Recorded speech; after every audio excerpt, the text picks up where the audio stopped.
This is Incoming Missile, a MechWarrior Online Podcast. Hi 7 MechWarriors, we are back with your third episode. This is Cozened, Indigo, and I'm here with Captain Cat. How are you, Capn? Yeah, good. And you? Very good, very good. Can you believe that we have got 3 episodes out there already?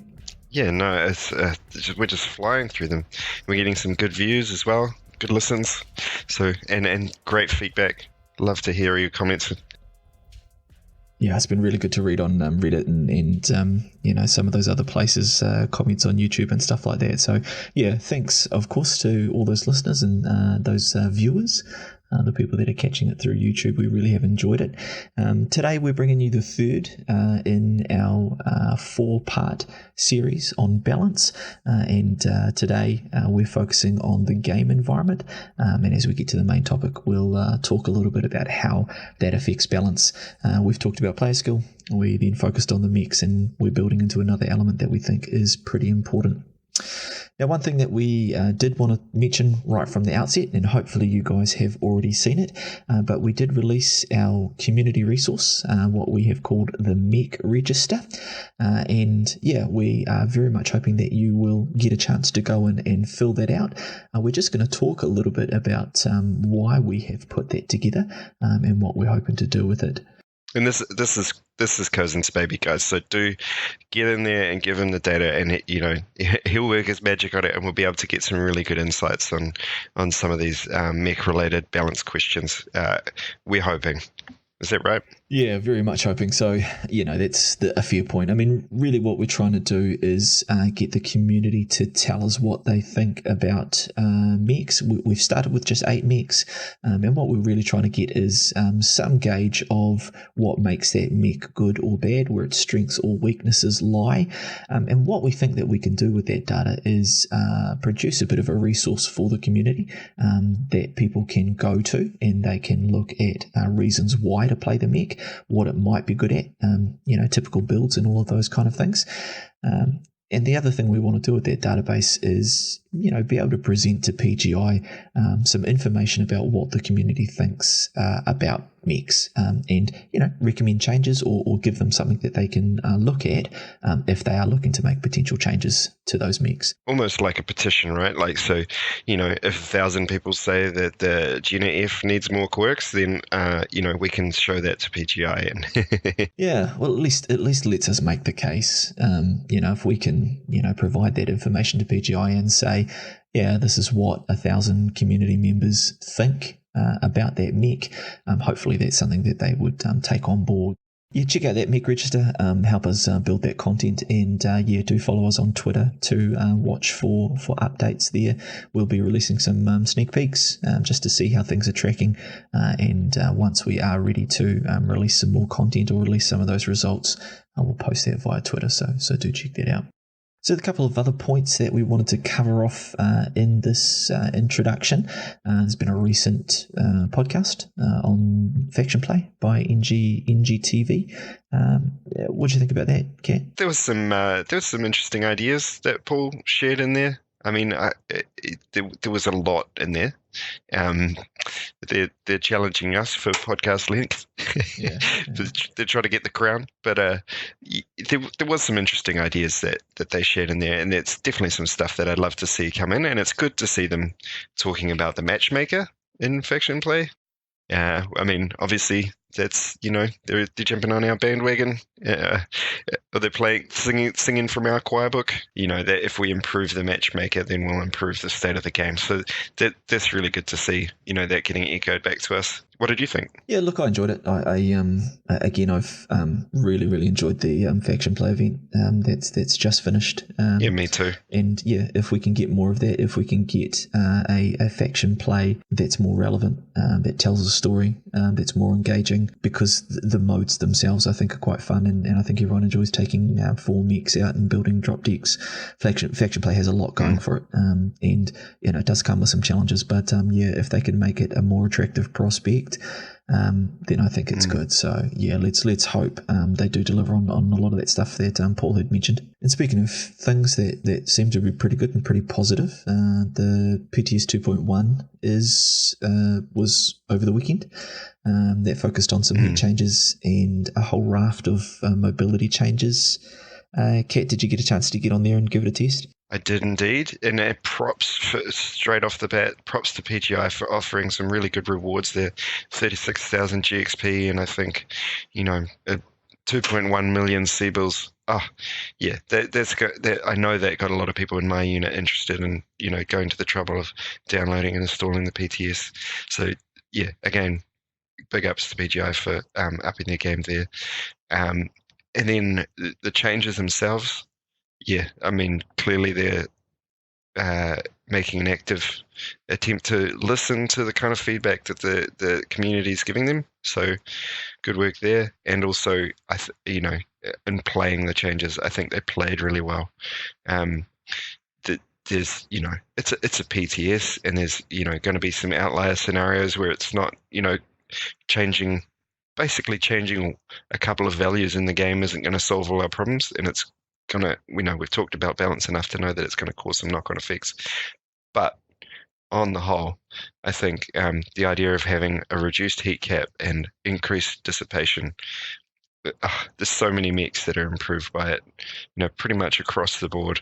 Lights with medium lasers and medium lasers are improved. They can attack more. And that's what you want to be able to do in a light. You want to have a dynamic gameplay where you're running around attacking stuff, not just hiding somewhere. And even, I mean, I've had a look through some of the feedback that they're getting, and I see people saying, hey, Clan Laser Vomit is still good in this thing. That's what we want, guys. We want Clan Laser Vomit to still be viable. We just want to bring all the other stuff up with it so that you can have a really good paper, scissors, rock where you've got, a ton of different viable gameplay strategies that can all get in there. Brawling's good with the mobility. The Atlas, it twists really nice. There's a ton of good improvements there. And just being able to dissipate that heat faster makes so many mechs better. Like, I played a Gen 2C with missiles, and I found I could just being able to attack more made the gameplay so much more dynamic. I could, even though I was hitting that heat cap faster, so it's almost like my burst DPS is down because, I go out there in a Hellbringer and I can't alpha twice or, even 3 times with a cool shot, but I can dissipate heat really fast and alpha again quite soon. So over time, the DPS goes up. So your burst DPS down, but your sustained DPS is up. And that just makes the gameplay way more dynamic throughout. It makes it much more aggressive and attacky environment, much less stagnant, shoot, hide kind of gameplay that we see now. And when the counters are strong, it doesn't really matter that Laser Vomit's strong as well. Yeah, look, I agree, and I think I played the Kraken quite a bit and enjoyed the mobility, and I think the heat changes in the mobility, they're tides that will make all boats rise. It's a positive move. I hope that they go with it. It would be nice, as you say, to bring some dynamic gameplay back and give options and viability to some builds that in mechs that probably desperately need it. So yeah, get on the forums and hopefully you did get a chance to play and get on the forums and give your feedback to PGI on that one. Right, so it's time for fan questions, and shout out to Sergeant Cuervo 305 who has sent us through our first one. I'm going to throw this at Captain Cat very shortly and get an answer from him, but please do send us in your fan questions. Feel free to ask us anything about the game, or about the podcast, or about us. And have we got something for Sergeant Cuervo for giving us a question? I think we can dig into the incoming missile war chest and send something your way. So keep an eye out for the DMs, Sergeant Cuervo, because I think we can send something your way as a thank you. Right, Captain Cat, Sergeant Cuervo 305 asks, how can a tier 3 player that is plateaued and is having trouble advancing get to the next tier? Yeah, it's a really good question. Join a unit. Playing with other people, getting feedback from other people, getting in lobbies with people, training with people is the best way to advance really quickly. Build on what other people have already learned. Learn from their mistakes. Get some skills training from people. That's the number one speed advancement thing that I can suggest to you. If you're more of a solo player, then the number one piece of advice that I can give you is to self-critique. And that is, when you finish a game, win or loss, try to remember to think about how that game went down, the decisions you made, and whether you might do something differently next time. And it's especially useful on a loss, but it's important on a win as well to reflect on why you think you won, or conversely, why you think you lost, and potentially how you could have done it differently next time. I mean, I think it can be really tempting to just blame your team, but yeah, it's at some point you got to think about, even with a bad team, how could you have done it better? And another thing you can do is once you die, jump into spectate mode, watch other people play, especially reflect on how they're doing, and look at their score at the end of the thing and see how they did. You get those numbers. They're a good rough guide to see how people are doing. So thanks again, Sergeant Cuervo, for that question. And please do send us in some more, and we'll get Cat on the job. All right, so buckle in your cockpits, Mech Warriors. We are about to get into the main topic, and that's where we're going to be covering off the third key aspect of balance, which is the game environment. So hope you enjoyed the conversation. Once again, we always want to hear from you, so do send us in your feedback. Otherwise, good hunting. All right, let's crack into it. Autopilot disabled. All right, welcome back everyone, and welcome to the third episode in our series about balance. Today we are going to focus on the game environment. So we've talked in our first episode about the pilot, the player skill. We've talked about the mechs in our second episode. And so in our third episode, we're focusing on the environment that those mechs operate in. Let's be clear about what we're talking about when we talk about the environment. You're talking about hugging trees and stuff? So we're talking about a few things. I mean, when we're referring to the environment, it is what the mechs and the pilots are placed in to operate. The pilot is controlling the mech, and the mech comes with certain abilities. But the environment is referring to the map that you might be placed on. It's referring to the game mode that might be associated with that map. And those are the environmental factors that will be relevant in how you perform. I guess we're almost into the hundreds of ways that of balance elements that come into those two things, and yet the environment can still play a massive role in how the pilot and the mech perform. Yeah, exactly right. I mean, we're almost building up a hierarchy here, in that it does start with the pilot in the cockpit. They're operating a big stompy robot, which is the mech, and that mech will do different things. But the pilot and the mech are then dumped in a dropship somewhere. Right. So the classic example would be you're in a mech that's a really strong brawler mech, but oh no, I'm on polar highlands. Right? Yeah, absolutely. Exactly right. So, yeah, we've talked about maps, obviously, and they're a big one that we'll discuss. We've mentioned game modes, and obviously maps and game modes go hand in hand. But of course, a couple of other things that are really important to the environment in MechWarrior is that you drop with other mechs. So it is a team game, and the fact that you work as a team and that teamwork is so important is really, really crucial to the MechWarrior environment.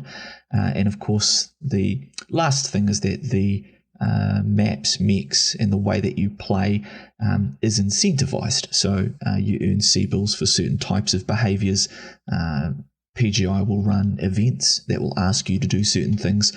So that introduces some other environmental factors that will dictate kind of the way that you behave and the way that you perform. Lemmageddon again. Is that right? Like you're sort of saying about how an event might have, a missile criteria, and that it causes everybody to suddenly bring missiles, and it's the Lemmageddon. Exactly right. And if you're that brawler on Polar Highlands that you talked about before, yeah, obviously. And look, the reason that environment is so important is that at the end of the day, what we are talking about in these discussions is what your performance will look like. And as I said, we're building up that hierarchy. There'll be your player skill that you'll be a certain level of skill at the game. You'll be in a certain mech, and that mech will have certain capacities, builds, loadouts, and that will allow you to apply your skill. But when you combine the pilot and the mech, they then operate in an environment, and that environment will be both the map that you dropped on and the objectives of that map. You will have to work with a certain number of teammates, and then of course there'll be certain behaviors that you'll need to engage in that are incentivized either through eventing or through the ways that you want to earn C-bills. Right. So if we take all that into account, environment alone is adding in a whole other raft of factors. And if we take the maps and modes, just as an example, if we take 16 different maps for quick play or group play and 6 different potential modes, look, there's 96 distinct situations that the pilot and the mech could end up in. And you've got to be prepared for them all with no notice a lot of the time. That's right. And if you're in the Atlas and you're set up to brawl and it does land on Polar Highlands, then suddenly, you've picked one of those 96 distinct situations just in map and mode. And suddenly it's going to, make a massive difference for how you're likely going to perform. Right. Yeah. Taking those things into account, Kat, around maps, modes, your teammates, and the fact that PGI is incentivizing you to behave in certain ways. How do you think that influences balance? Yeah, well, I mean, we can all empathize with the situation we've mentioned, having X mech on Polar Highlands, whether that be the slow brawling assault, or whether that be an LRM boat and, you've got your Narc Raven ready to go and, you're set perfectly. But let's take it from the top. The first part of it is where the player chooses what area of the game they're going to go into, whether that is quick play or faction play or Solaris or anything else that you can think of. So quick play, you go in kind of blind, right? You get to have a little bit of a say in the map, but then once the map's chosen, that's it. You've got to make the best of it. Faction play, you know what map you're going to be on, and you can choose your mechs accordingly. And Solaris, you can kind of say that you're going to be able to do certain things. You can kind of guarantee if you need a long range map, you should be able to guarantee that you'll get some sort of long range map in there. If you need a brawling map, well, you can make the best of some Solaris of the maps. Says map banning. Yeah, exactly. But you can kind of always get a long range map in Solaris, is where that kind of falls apart a bit. But then the jungle one is you can brawl on that one okay. And then, some of the other ones you might be able to make the best of. But anyway, so just coming back to the one where you get the least say, and that's quick play, because I think it makes sense to me to take it from that map mode selection screen. And it is a map mode combo. Like, some maps don't work on certain modes, or they're not as good on certain modes. Yeah. And so I like to call it a map mode, like, a hyphenated word, where it's like one idea that you're going into this map mode. And I think there's a few things that actually go into that selection screen that define the outcomes that people find them of the environment that people find themselves in. And that is, for a start, some people, not everyone, but some people treat that as a mini game where they're trying to always maximize their multiplier. And so they're if they look at the map selection and they see one map that they think is, sort of really likely to get selected, they won't choose it. They'll choose another one that they think is really unlikely to get selected. And that's the situation where you can find yourself an escort on, on Grim Plexus or whatever. Polar Highlands. Polar Highlands. Oh God. Do we have to keep mentioning that? I'm getting post-traumatic. There's a theme here, isn't it? I'm going to start rocking. Flashbacks. But yeah, so that's where you find yourself in these really weird scenarios, and I think, and you're like, who voted for this? Well, someone with their 10 times multiplier voted for that, and unfortunately, through the random, some people chose that, and a couple of people with big multipliers chose that, and well, you get your wish. You get to go to Polar Highlands Escort.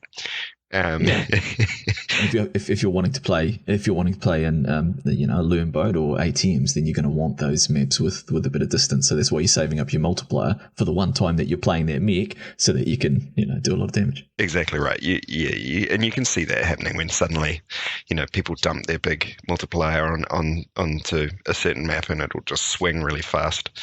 And that's the second aspect of it. So the first one is sort of the mini gaming way that it can be affected, and the second one is I guess you just call it optimizing, which we should all be doing, where you're looking at the maps and say, there's Polar Highlands there, and you're in a brawler, so you don't want Polar Highlands, and then you're looking at the other three and going, well, which of these is the most likely to be where people are dropping their votes, because I want to vote for that one too, so we can beat Polar Highlands, right? And but that, again, the optimizing, that game that people play, where they're trying to predict what other people will choose, affects the outcome. Yeah, absolutely. I mean, so already you've highlighted an environmental factor that's going to influence the way that people are going to perform. For example, people are always going to be biased towards the map that's going to suit their mech and their playstyle. Exactly right. Yeah. And there's one more thing as well, which some people might not think about, which is that how the mode selection half of the screen and the map selection half of the screen affect each other. And it seems like that the mode selection one is the first thing that the server selects when it's picking what to show you out of those, seemingly random selection of modes and seemingly random selection of maps. It seems like it selects the mode first, and then of course, if escort is there in those modes, then the maps that you see will only be maps that have escort in them, right? So logically, we should be able to assume that mode goes first, because if you chose maps first, then, well, I guess you could choose the maps first, but then and then only have the modes available to those maps. But it would be easier to code it where you choose the modes first, and then you have maps available in those modes. Like if you do escort or incursion, Canyon isn't going to be there, let's say. Or HPG won't be there for escort. So that can really affect, it seems to affect the frequency that those maps pop up in. So Canyon seems to come up a bit less because it doesn't have those other modes available. Is that your impression? Just to check. Yeah, absolutely. And I call that Darwinism for MechWarrior. So there is a natural selection that happens here, because nice. As you say, automatically, if it's picking the mode first, that means you're only going to be presented certain maps, and that may mean that certain maps don't pop up as often as others. And in the greater scheme of things, when we're talking about the way that MechWarriors perform, if what it should be around the environment is that it should average out, right? On average, you should be playing certain maps and the maps and the modes an equal number of times, and that means that if you're taking out an Atlas brawler, then sometimes you're going to get stuck on Polar Highlands, so you're not going to go so well. But then sometimes you're going to end up on Mining Collective, and you're going to be able to perform really well because it's going to be a brawl situation. What if you're in an Atlas with LRMs? Wow, then you win on any map mode. I mean, let's be honest.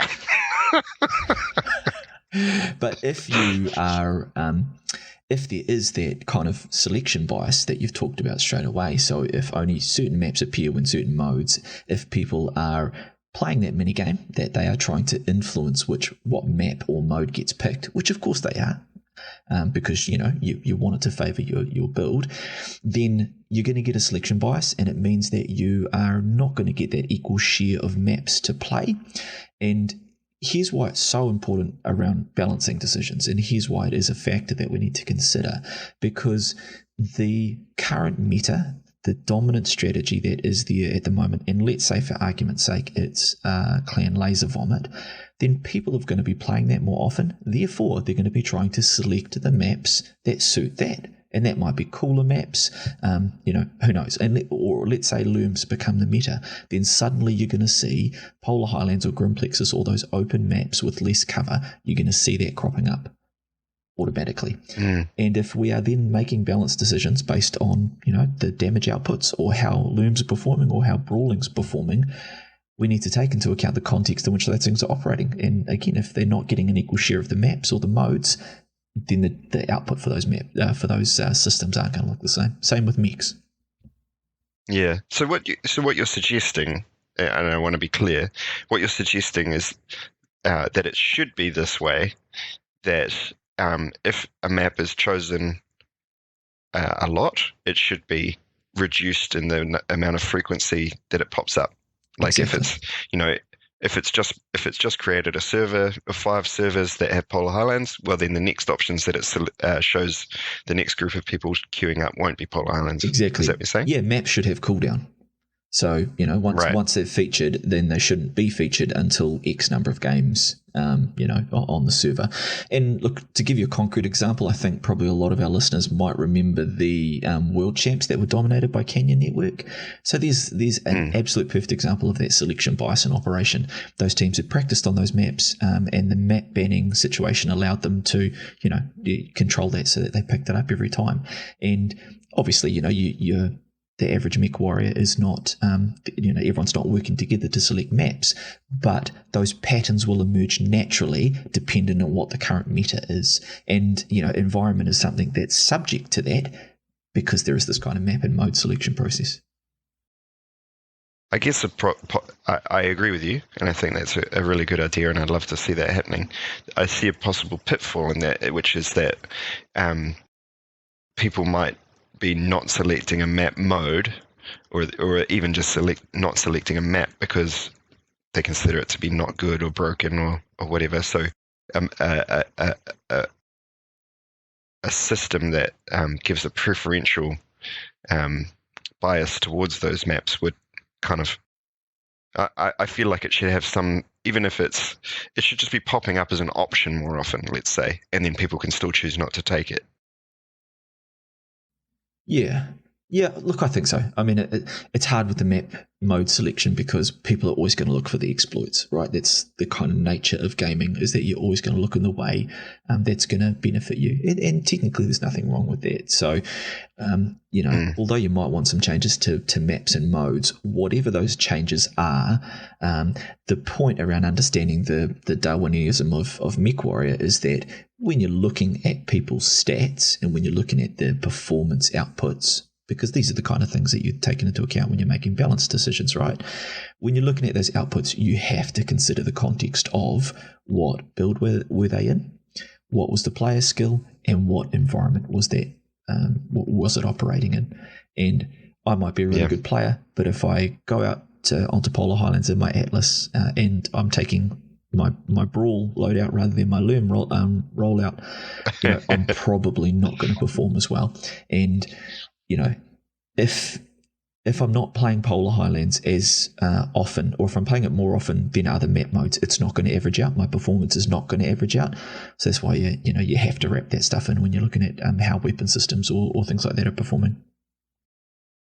Yeah, it makes perfect sense, and I guess ideally what you want is, as we've talked about in previous episodes, is a bit of a paper scissors rock thing, where the long range meta is pulling against the brawl meta, and so that's also sort of almost a tug of war against the map selection screen, and that hopefully that that controls a little bit of the of what is selected there as well. If you've got good balance in your Papers as Rock, then you should also be getting pretty good balance in your map selection from the outset. Exactly right. And then you just have that control in place that you discussed, where it, maybe offers you those maps that aren't coming up as often. And even if it's not a good map, or even if it's not the best map in the game, then Canyon Network in the World Championships is a good example, where it's a really good map, but you still get sick of it eventually playing the same thing, and even playing on a substandard map is a kind of a relief after a while. Yeah, any changes is good. Yeah, look, it's exactly right. And if you can, the first thing that they should be doing is ensuring that people are getting exposed to the maps equally, to avoid the meta being able to shift, what maps are featuring more often. Obviously, you would also want balanced maps, and that helps because if the maps are balanced, that means that certain playstyles don't become the dominant meta. But even if that's not the case, you can control for that. You can allow people to, on average, be exposed to each of those different situations, by making some adjustments in that mini game or the way that maps are selected. Oh, we should dig in a little bit deeper on what it means when we talk about a balanced map, right? You got a map in mind when you think of a map that's not balanced? Well, there is a map that we haven't really mentioned thus far, and that's Polar Highlands. Yeah, look, Polar's maybe one of those ones that it maybe does cop a little bit of a rough reputation, and I think part of that is that it potentially encourages playstyles that people aren't that much of a fan of. But Polar's one of those ones there, say if it's Conquest on Polar, that can give it a completely different dynamic, when they spread out a little bit. But Polar is maybe an example where maybe some small tweaks, the addition of some better cover, some deeper trenches, some ways to approach the enemy undercover. I think about the what was that map on Battlefront, the snow map that you played. Hoth. Yeah, and that had those trenches that, unless the people kind of came out of it, you couldn't shoot them, or you had to find the angle. Polar would benefit from something like that. And it almost has those trenches as well. They just need to be sort of, 50% deeper. And it's interesting that you brought up Polar Highlands, because I was kind of thinking about map balance in a completely different way. But you're completely right. Polar Highlands is an unbalanced map with regards to whatever play style you've brought. So in particular, for quick play, Polar Highlands can be quite unbalanced for some of the people in the team. But just to flip it on its head and to discuss the way that I meant an unbalanced map, I was thinking of my premium example was Crimson Strait on Conquest.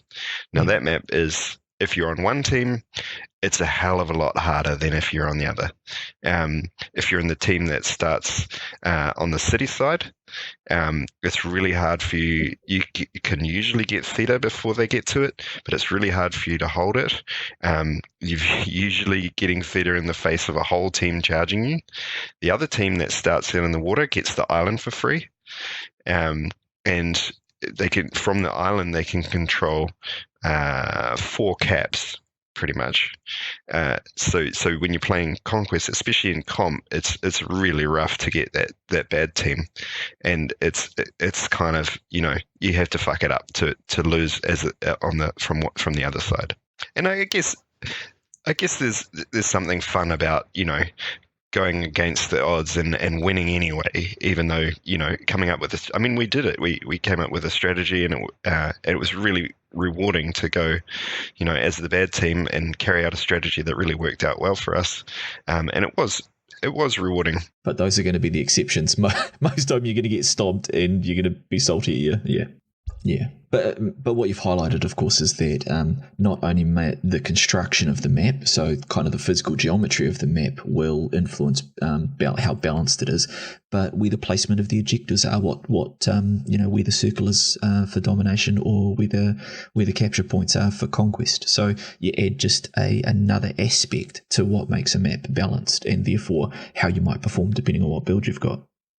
I mean, what do you think PGI should do about it? I mean, obviously it's pretty important, and I think everyone, you haven't played the game if you haven't experienced the frustration of getting, taking the wrong mech to the wrong map or the wrong mode.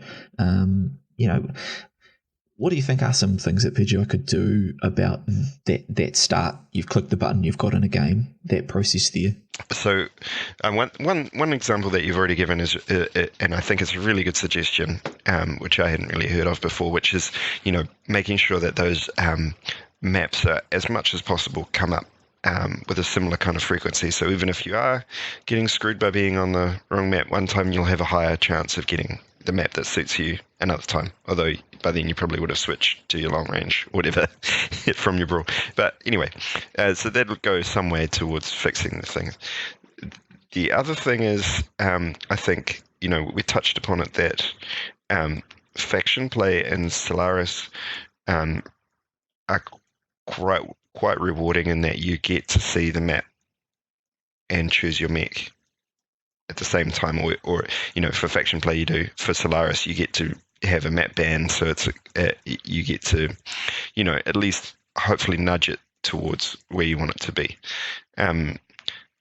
How to bring that into quick play, I'm not exactly sure. I mean, that would be quite a challenge to have 24 people coming into a game and showing them a map and letting them switch mechs and things when you don't have any respawns, because at least with faction play you can respawn if your brawl mech's not such a liability, because even if your brawl push doesn't work out so well, you can respawn in whatever other mech you've brought. So yeah, do you have any ideas of how to fix that one? I mean, the one idea that I had was around, selecting your mech after the map or mode is selected. I guess the other thing, you talked about faction play and Solaris being a little bit more successful, I think, because you can either map ban and have some element of control. That's not going to work in quick play with 24 potentially unconnected players. But faction play is successful, I think, because, you get to select a deck or mechs, depending on both the mode, which and the map that Yep. And there's the respawns there, but that would be, if there was some way to bring that into quick play, I think that you would, people would enjoy it far more, particularly if you started to add the cooldowns to maps and you're getting, different maps equally. Another idea, which kind of is around the same thing, is maybe if you had more dynamic objective locations and starting points. So if there was you could start A, B, or C starting locations, and the other team obviously the same A, B, or C starting location, and then the objective could be an A, B, or C configuration, and whether that's conquest or domination or assault or whatever. And that would just go some way to mitigate, maybe one of those locations isn't so great, like location A is not quite balanced, but then next time you play it, hopefully you're going to get B or C. Yeah, that's nice. I like the idea of that. And that, it also would just keep it fresh when you're not going, here we go, we start in this place, objectives there, we all know what to do, we all know what everybody else is going to do, but let's just go out there and, rotate to the right. Because that's what's going to happen every time on a pug game. Which is a nice segue into the next thing that I want to cover around the environment, the rotating right, and start your engines. The NASCAR's beginning. Teamwork, obviously, we've dropped in our match. We've gone through the map mode selection process. The maps have various qualities. The modes have various qualities that affect balance. And now we have our 11 teammates that we need to work with. I mean, how do you feel that influences your games? Do you think that's a big part of it? I mean, MechWarrior is obviously teamwork is a massive power in MechWarrior, and it's a love-hate relationship, I think, for most MechWarriors. For me in particular, we're lucky that we get to drop with a group pretty regularly, and that's always fun. But when you find those times that you do get to work, and I play more pug games than you, when you get those moments where someone takes the lead, or you happen to work as a team, it is really rewarding. equally it's frustrating when you say, oh, look, guys, we need to get this location because otherwise that's going to happen. And nobody listens to you.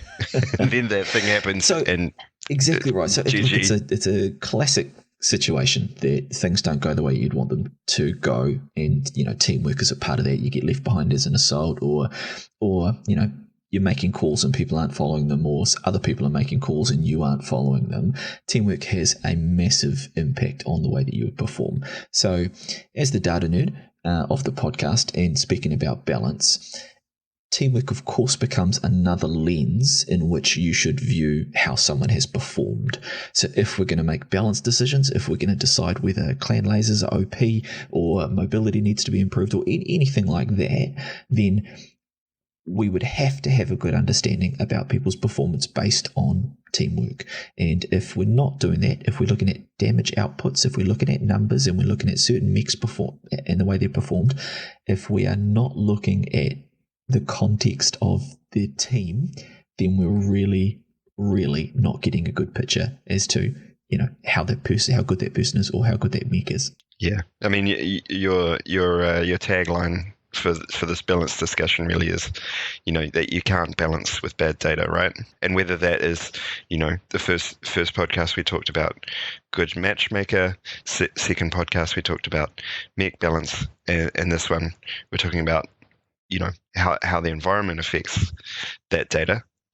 Well, if you're not controlling, I guess, sorry, forgive me. I'm trying to understand what you're saying by basically repeating you. But if you're not controlling for those criteria, then the data that you're getting is kind of worthless, or is at least skewed.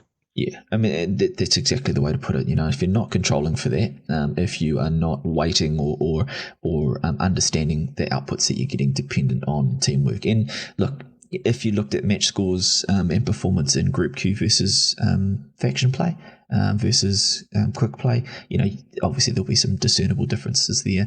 And yeah, the rate at which a team works together successfully will be strongly correlated to what those outputs are. And obviously you need to understand that whenever you're looking at how good clan lasers are going or anything else like that. But how would you, what sort of metrics could you actually look at to define how good someone is at teamwork? Yeah. Well, that's the tricky one, and without kind of looking at the kind of things that PGI monitor data-wise, I couldn't say. But the first place to start would be to talk to people that know the game. So talk to them about what behaviours they would expect or they would normally see that would indicate good teamwork. And to spitball, for example, you might find that the more that VoIP is used, the better teamwork is, particularly if it's from the point of first engagement. Well, there might be a strong correlation. There might be a better way to put that, because it could be just someone who, talks a lot and actually actively undermines how about you could do it so it was how much they use VoIP and as a factor of how much it ties to how often they win. So if that person uses VoIP more and they win more, well, then you can hopefully extrapolate that because they're using VoIP, they're winning. And then, helping the team out with the calls that they're making. Whereas some other people might use VoIP more and it might make them lose more. Yeah, I mean, and it would be looking at a range of data across a whole lot of situations and say, if we measure the amount of VoIP between the point of first contact and the point of last contact, because, in my experience, a lot of the shit talking happens before and after. But, again, I definitely think that there would be ways that you could get an idea of what behaviours indicate good teamwork, or at least lean that way, and whether it's even stuff like protection proximities or spotting targets. Yeah, protected mediums, all these kind of things that they set up. I'm sure that you'd be able to talk to people in the know and get a base of what do we think are good behaviours and demonstrate that teamwork is happening. With anything, you would suggest these things, then you'd look at some data and you would see whether it's kind of confirming the hypothesis that you've put across, so it would be something that you would iterate. But I guess generally the point that I'm making is that if that isn't there, if there isn't some way to be able to judge the amount of teamwork, you're assuming that it's going to average out over time. And I think that that's pretty dangerous. I think it's,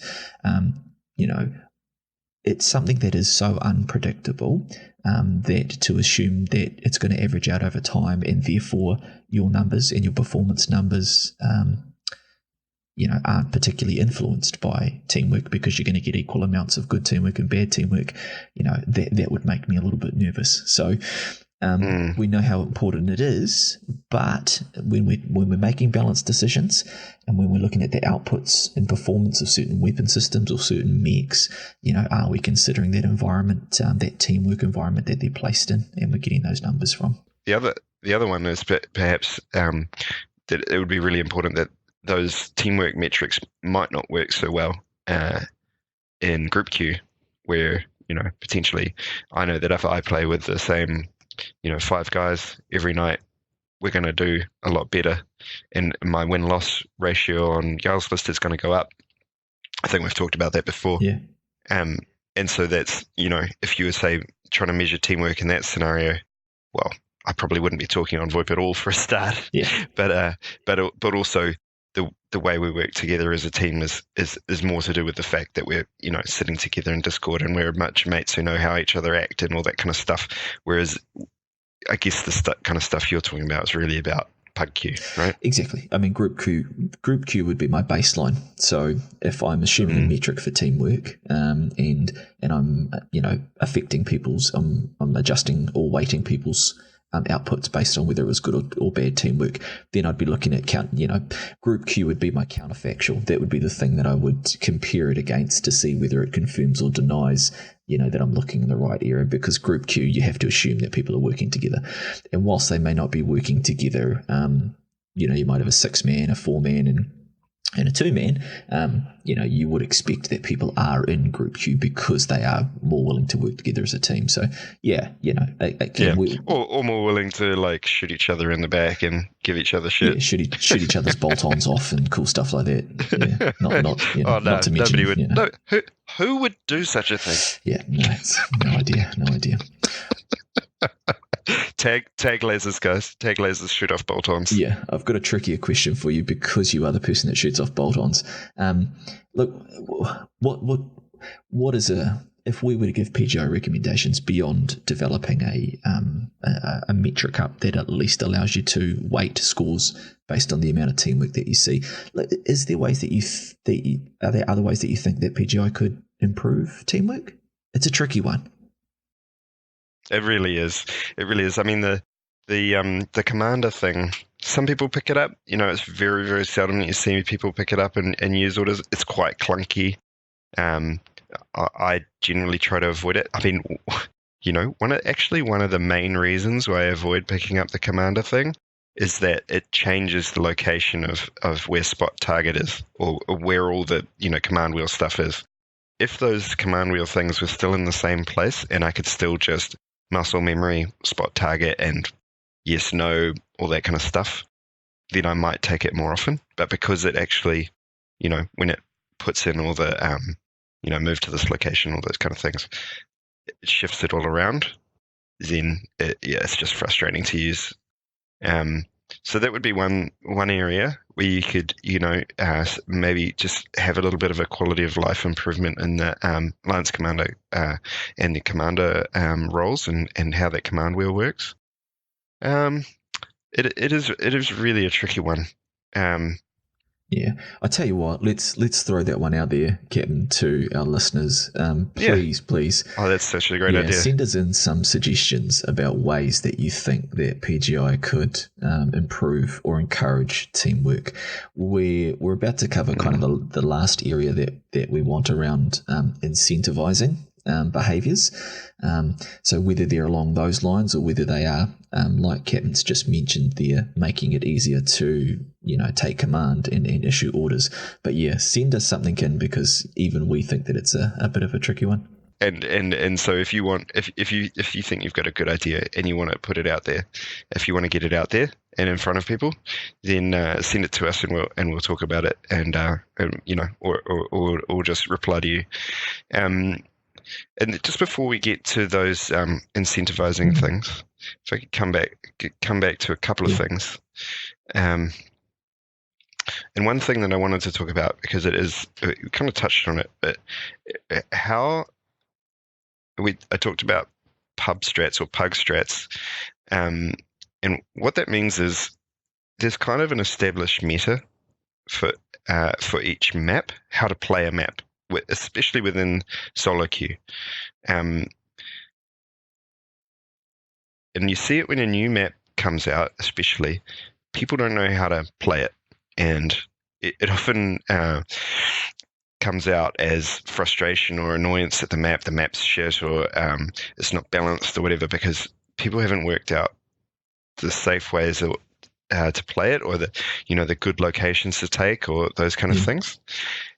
And so there's some positives to a pub strat, and that is that you work out, if I go into this location and sit there, I'm probably going to get wrecked because I can be shot from 360 degrees.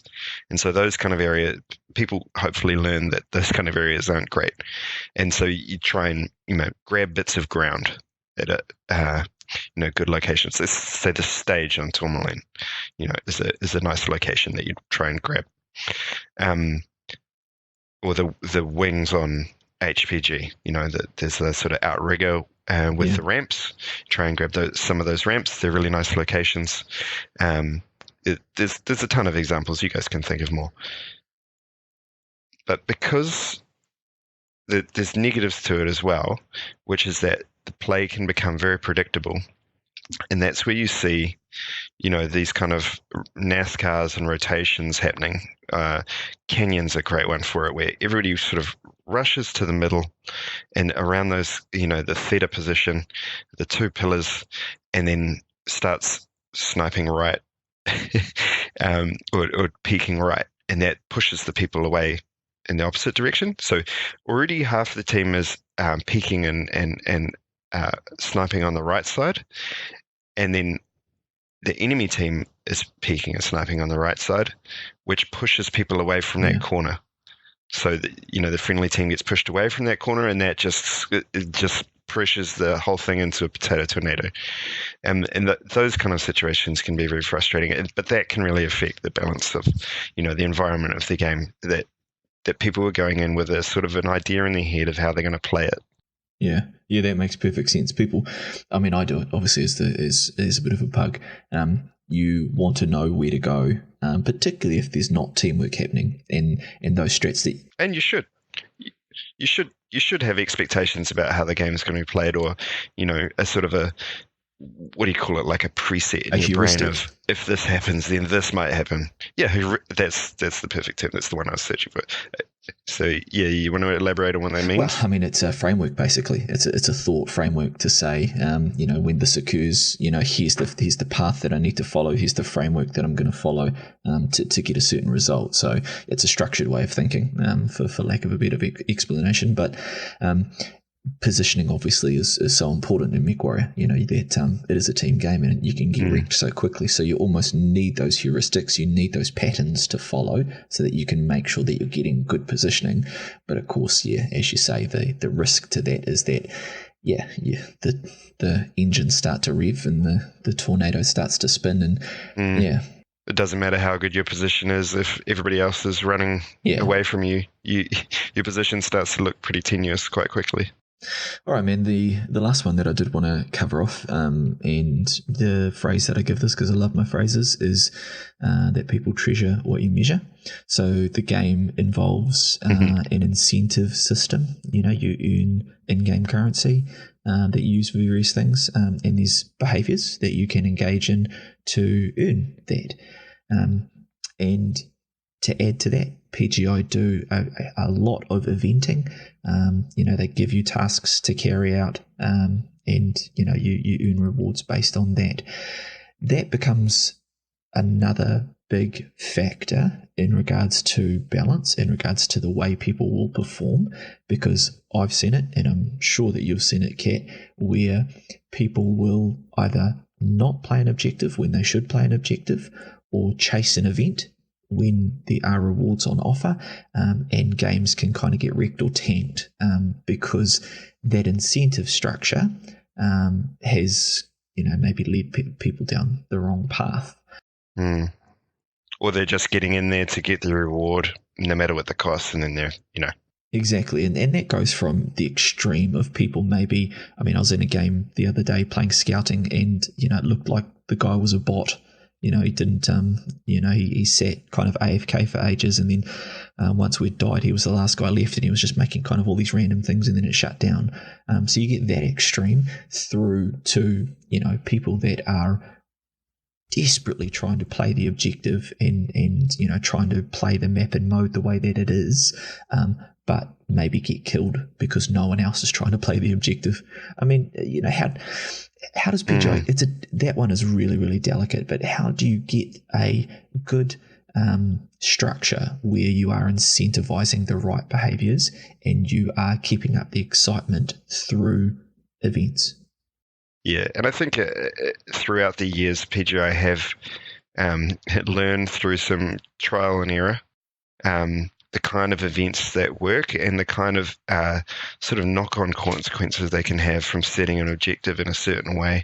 And certainly the kind of events that we get now are a vast improvement on some of the ones we've had in the past, which have been very frustrating and have, encouraged really bizarre ways of playing the game, because you've got to do you got to kill a certain kind of mech, let's say, throw up a UAV. Yeah, throw up a UAV is actually pretty useful because it encourages people to put up a UAV, and that's fine. Unless the people run straight in with a light, put up the UAV, and then don't care if they die. Oh, yeah. You're always going to get people who are just in there to knock off the objective, and they don't really give a fuck about the outcome of the game. And that's kind of hard to control for. But if you remember, do you remember these ones? Whenever a new mech used to come out, there was the event for the mech, and then there was also the challenge to kill that mech for everyone else. How frustrating is that? You get your new mech, and then everyone's like, "He's over there," and they'll just charge you from 1,000 meters away, to try and kill you. And you because at this. I'm sure that those challenges were out at the same time as there were the leaderboards, where you'd collect a certain amount of, so you're trying to get the people that had the new mechs were trying to get as high as they could on the leaderboards. Yeah. I remember it with the Javelin, actually, as high as they could on the leaderboards, and then everyone else is trying to kill them. Yeah, like you're some sort of pinata full of war horns. To be fair, maybe it's a good example of asymmetric balance. And I think, So just to wrap up that point, I think PGI have got, they've realised, as they've gone along with this kind of event, will encourage this kind of undesirable behaviour. So perhaps we should just, get people to do X, Y, and Z, and it can still be frustrating, and it can still have events that cause Lermageddons and things. Any kind of event where you've got to get a certain amount of match score, or obviously fire a certain amount of missiles or whatever. You'll see a ton of people out there in Lerm boats because it's an easy way to rack up a ton of match score, especially if you are a mid-tier player. But yeah, I think they've come a long way. Yeah, if we talk about a good example of eventing, I think the faction play events recently were an example of, encouraging the right behaviours, getting people into faction play. I thought the rewards were really, really good. For the most part, they were good, yeah. For the most part, the events were good. Faction play Conquest, hands down, I think that's the best mode. There's nothing I enjoy playing more than faction play Conquest. But look, there's a couple of points that I'd make, and the first one is the obvious one in that it's another context in which you need to understand the numbers that you're getting. So when you're running an event, when you're incentivizing certain behaviors, then the numbers that you will get will be reflective of the way those people are behaving. So it's another, like teamwork, it's potentially another weighting that you would need to give the way certain weapon systems or the way certain players are performing. I guess, what I really want to emphasize around the incentives, because there is so much to say around it, is, with maps and with modes and with teamwork and with events and the way that you get C-bills, even if they leave it in the current state, I wouldn't have too much problem with that. Although I think that, that they do need to have a critical look at what behaviors that they are trying to encourage. From my point of view, and how it's relevant to the balance discussion, is just that it does influence the way people behave, and therefore the numbers that they might be getting around how certain things perform, need to take that into account. And you can get good, obviously you can get very, very good data when you start to control for factors like faction and IS versus IS, but it's just my sincere hope that under the hood and in the back end, that when events are happening and, when certain behaviours are being observed by PGI, they are factoring that in as an environmental influence when they're making those balanced decisions. Yeah, if they're using the event system and the rewards to encourage certain behaviors to measure it, well, that's, well and good. But if they're putting those events on and just including all that data in their lump sum, how does this mech play, or how are people playing this map, or whatever, then that'll be, really extraneous data. Sort of, what would you call that? Well, it's potentially a third factor variable or something that's confounding. But yeah, look, it's as we said, we're talking about environmental factors, and they are potential confounds. They are potential third factors that influence all this other thing that we've talked about. It's just another spinning plate when we're talking about the things to take into account with balance, but. At least, and I guess probably what we're trying to get at as we build our way through these episodes with player skill, with mechs, and now with the environment, is that these things are fundamental drivers of performance. They're fundamental influences in how what the output will be at the end of a game for how someone has performed. And some of that will, of course, come down to how good the player is. Some of that will come down to the mech and the weapon systems and all that kind of stuff. And kind of as we've discussed, some of that will also come down to the environment that the player and the mech have been placed in. So, it behooves PGI to make sure that they're taking that stuff into account, when they're having to think about, how things are going. Yeah, it makes perfect sense. Yeah, we really hope they're doing that. Right, so there's a lot that we've covered off today, and we do hope that you've enjoyed the conversation. What we would really like is if you did help us out. Some recommendations out of this from the community would be great. So please do send some stuff to us. Yeah, man.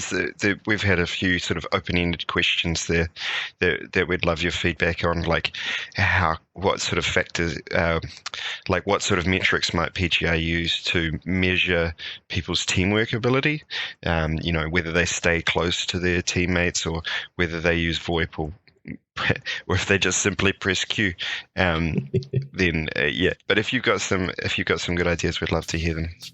All right, thanks for the discussion, Chairman Mao. That has been really good. Look forward to hearing what the community think. That's only my Liao persona. Nice work, man. All right, GG. We'll catch you all next time. 7 MechWarriors.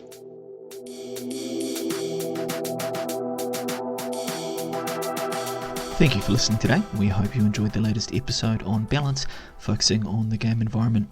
If you did enjoy this content, then your support would be greatly appreciated, and you can support us in a multitude of ways.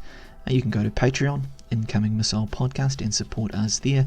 We have 3 different tiers of support, or of course you can donate one-off amounts, and any in-game content that you could donate to us would also be greatly appreciated. We very much want to hear your feedback, so be sure to reach out to us on our multitude of channels.